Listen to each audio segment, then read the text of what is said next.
So during this time of virtual learning and postponement of sports and lots of activities, there's a need for student self-advocacy. Self-advocacy, it's a skill that enables young people to understand their strengths, areas of growth, what they need to succeed, how to communicate that.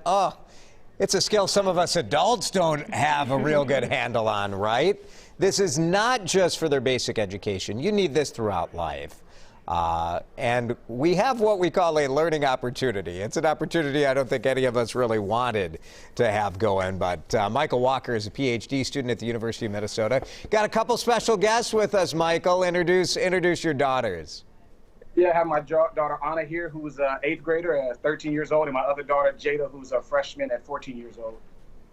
So you guys are right in the thick of these kind of challenges. Distance learning, I've found with my kids who are right in the same age as yours, Michael, that it is challenging for them to kind of understand that they have to take control of some of this stuff. Mom and dad can't manage all of these assignments and grade questions and all of this stuff.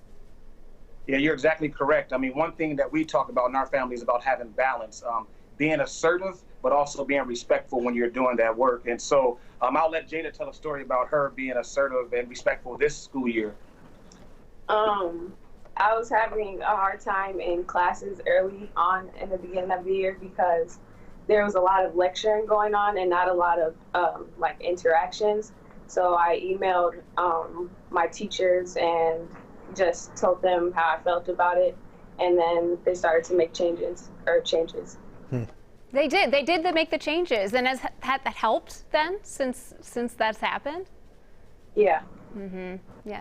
And Anna, how about you? What do you and Dad talk about in terms of being aware of some of the challenges that are happening and what you can do about it?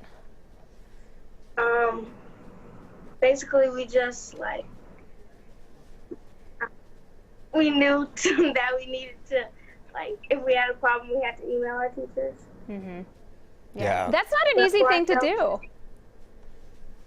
No, it's definitely not an easy thing to do. And really, it's about practice, right? As adults, we can't step in every time our students need support. We have to teach them these skills early and often. And so before we make a decision as a family, or before I step in, I always have them step in first and try to resolve the issue on their own. And really one key component of that is coming with a solution, right?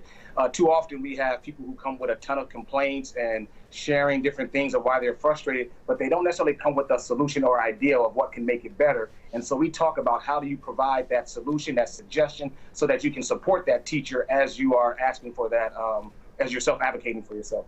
Yeah, we hear from our kids a lot like, oh, well, this teacher didn't respond to my email. And so some of that kind of, which, you know, as a parent, I half believe, maybe that's true, maybe that's not true, right? Sometimes as a parent, you can encourage, but sometimes you have to also lower the boom a little bit and say all right, show me the email you sent. And then the backpedaling starts real fast, you know? Yeah. For sure. I think that's another thing, that we're not in this alone. So if your students are growing and learning, remember, this is a learning opportunity for them. They're young, they're just figuring these things out. And so they need to partner with adults at some times, because they may face obstacles as they're going through this process. There may not be a response right away. And so how do you access the adults who can support you and help you advocate for yourselves? With Jada's story there, Michael, I thought it was interesting that you said you have the kids try it first. I'm wondering, what is the parent's role? How do you find that balance of when the parent maybe should try to step in? Yeah, and I think it's going to be situational, obviously, right, depending on what is occurring. Trying to have the conversations on the front end of having open dialogue with our young people about where their strengths, what are areas of they can grow in, and then what makes them tick, what are some ways that they can complete tasks in a beneficial way. A couple things that we can do as parents is, I said, one is not stepping in right away, allowing them that opportunity, but then also praise them when they do step up and advocate for themselves.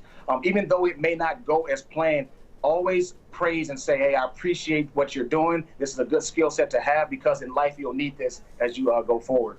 Yeah, that is a key point, right? Because self-advocacy doesn't always mean that you are victorious in your advocacy. Correct. And so you have to know that there's going to be obstacles and hurdles, and not everybody's going to side with you. But the fact that you got your voice out there, you spoke your truth, which is very important in the process. All right, Michael, Jada, Anna, thank you all so much for being with us this morning. It was great to see you. Yeah, thank you for having us. A Minnesota teenager is honored for